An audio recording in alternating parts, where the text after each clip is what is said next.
Chainsaw Man Chapter 142 just delivered a kick in the nuts that I wasn't fully expecting, but by now anyone reading the series knows that Fujimoto has a tendency to subvert our expectations more often than not. Between Denji seemingly getting a girl who likes him for him and the hybrids plotting to make Denji transform, we're continuing to see the struggle inside of Denji manifest itself. Living a normal life and being miserable for the sake of Nayuta staying alive versus the chaotic life that comes from being Chainsaw Man, but returning to that life means that Denji will have survivor's guilt knowing that he got Nayuta killed, and as we see in this chapter, these two conflicting sides of Denji are meant to humanize his character and continue to highlight his growth. The decision to have Nayuta be one of the first panels that we see and Denji looking right off the bat is another nod to the severe conflict that Denji is facing, because it just shows us what exactly Denji has at stake. While he might be viewed by everyone as a big brother source to Nayuta in a lot of ways for better and for worse, he's really a parent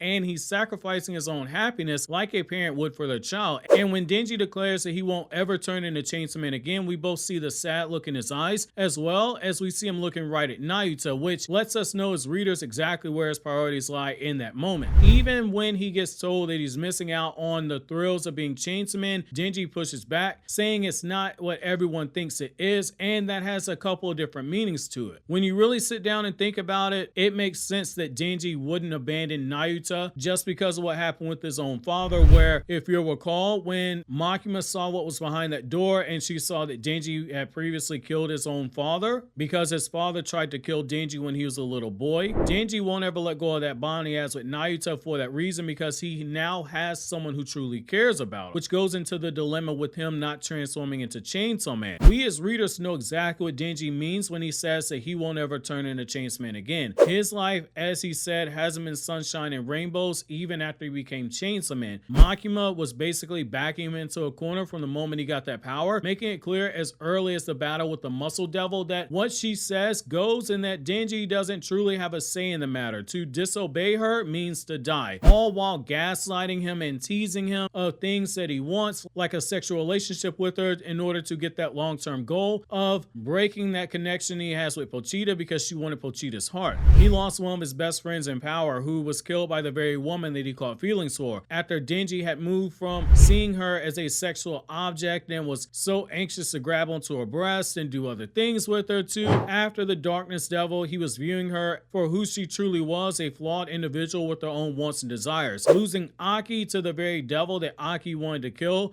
and he was forced to kill Aki when he transformed into the gun fiend. Even now, being Chainsaw Man is costing him Nayuta, because he has to suppress his very nature to transform into Chainsaw Man out of fear for losing her. Denji in this moment is showing a level of maturity and wisdom that you expect from someone who's a lot older than him, but words like this really put into perspective the fact that Denji's life experiences have aged him. Even for as childish as he acts at times, he's been through quite a bit, and it has shaped him for better or for worse. However, whereas Denji was talking on a deeper level, we learned that the girl from public safety who is assigned to him lets it slip that Denji is being watched at all times, including when he's in the bathroom, and then that's when Denji loses it on Fumiko. Not because he's being watched when he's taking a dump, but rather he's going, wait a second, I'm being watched when I rub one off in what should be in the private? And Denji, in typical Denji fashion, is rightfully upset with the lack of respect for his privacy. Yet at the same time, Fujimoto takes it from a comedic aspect of Denji being mad that he's getting watched while he's choking on his wiener, to showing a darker side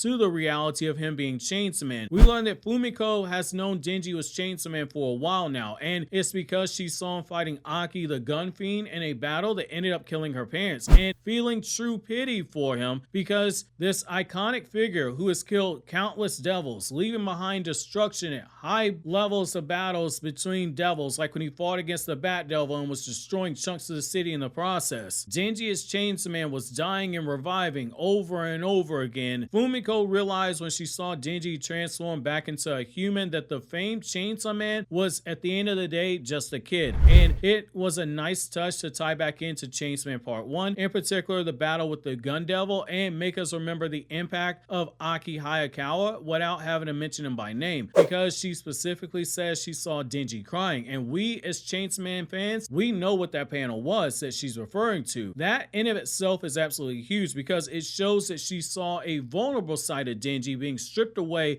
of the mighty power and the mystique that comes to being Chainsaw Man, he was just as human as her, and we as readers saw and know why Denji broke down, because he killed his best friend. He killed a brother to free him of the terrible fate of being the gun devil fiend. That's the one battle in Chainsaw Man Part 1 where I go back to consistently and say this is the moment I truly felt broke Denji mentally to a point I still don't believe he's fully recovered from it. It's like a slow healing wound that even after the flesh recovers and a scar grows over it, Denji can still feel the pain like it's yesterday. When Fumiko tells Denji she's a fan of not just Chainsaw Man but Denji as a person, it does come off like it's a little believable in this moment, like she's not just some random Chainsaw Man groupie. But given Denji's track record with women, you can understand why he's a little skeptical as he is right now, because he hasn't had the best track record with women. Reze is debatable depending on how you view the events of the Bomb Devil arc. Makima is one that most people agree was Denji's worst nightmare, and right now currently Asamitaka is sharing a body with Yoru the War Devil, who is out to kill Pochita, who just happens to be inside of Denji. To say he's had bad luck with women and deserves to be distrusting is a absolute understatement. However, what also makes this work is that if we go back to Chainsaw Man Part 1, Denji has a line where he screams, "What is it about my Chainsaw Man heart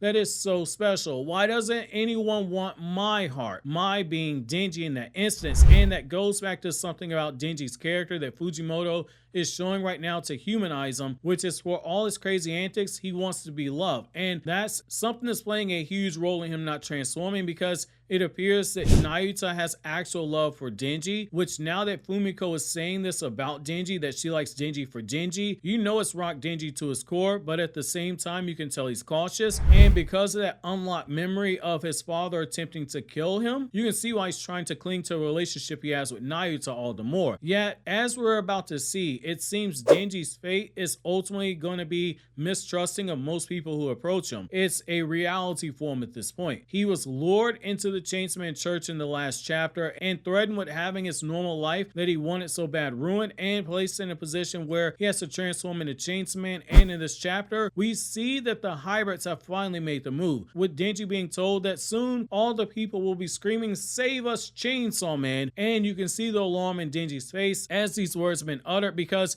he realizes exactly what this means, because the devil hybrids are making their move, and this will become a moment where Denji might be forced to choose sides. But the line about public safety devil hunters being in that area alludes to the potential of there being people close enough to actually step in, but not before Denji is potentially forced to watch people dying in front of him. It's a pretty sick move by the hybrids, where they're basically forcing Denji to make an impossible choice. One where he has to ask, is Nayuta's life more important than the lives of all these innocent people? And if he chooses the innocent people, not only does he have to live with Nayuta's death, but he also has to live with the fact that he gave in to the demands of a group of fanatics, with one of them even having their own handy dandy Chainsaw Man lighter, which someone needs to get Denji a business manager, because my man is missing out big time with these royalties. What I love about this chapter is it captures the true essence of what actually makes good writing, because it creates a strong internal conflict and has an equally strong external conflict that directly opposes the internal conflict, making the two sides butt heads against each other. Denji knows he needs to transform into Chainsaw Man, but